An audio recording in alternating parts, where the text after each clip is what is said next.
बोलो।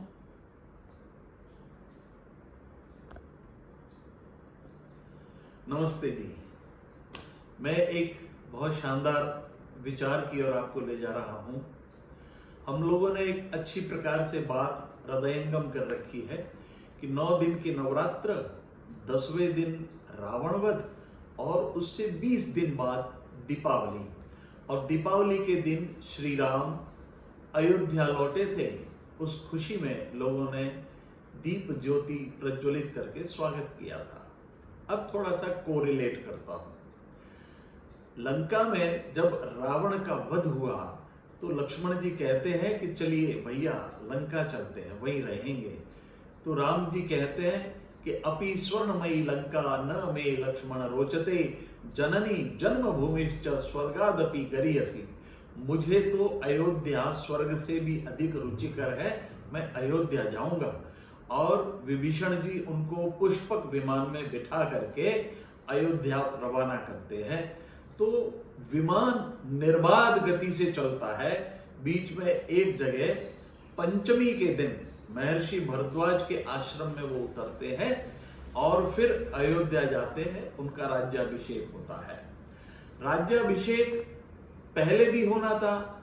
जिस जगह उनको वनवास की आज्ञा मिली थी वो चैत्र शुक्ल प्रतिपदा का दिन था और अब भी चैत्र शुक्ल पंचमी का दिन होता है भरद्वाज ऋषि आश्रम में।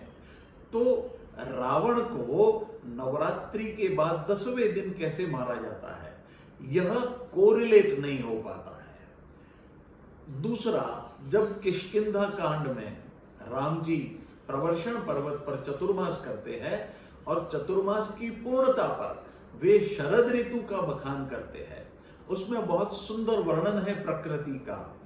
और शरद ऋतु जिसमें शारदीय नवरात्रि आती है, विजयादशमी का उल्लेख होता है कि उसके बाद क्षत्रिय लोग युद्ध के लिए, व्यापारी व्यापार के लिए, भिक्षुक गण भिक्षा के लिए प्रस्थान करते हैं। तो इससे सिद्ध होता है कि राम जी से पहले भी विजयादशमी इत्यादि पर्व थे।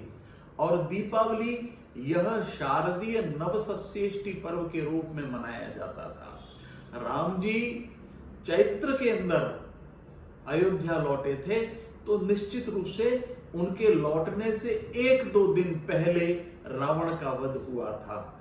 तो रावण का वध इस प्रकार नवरात्रि के बाद 10वें दिन नहीं होता है।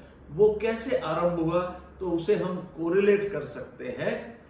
गोस्वामी तुलसीदास जी अपने ही जीवन में रामचरितमानस को लेकर के रामलीलाएं करवाया करते थे।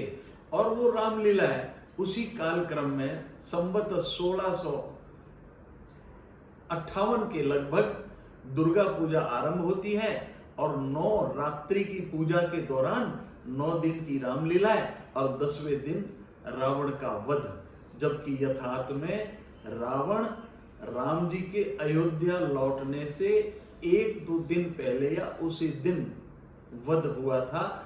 इसी मान्यता के साथ हमें यह समझना चाहिए कि विजयादशमी और दीपावली राम के होने से पूर्व से इस देश में प्रचलित थे। धन्यवाद।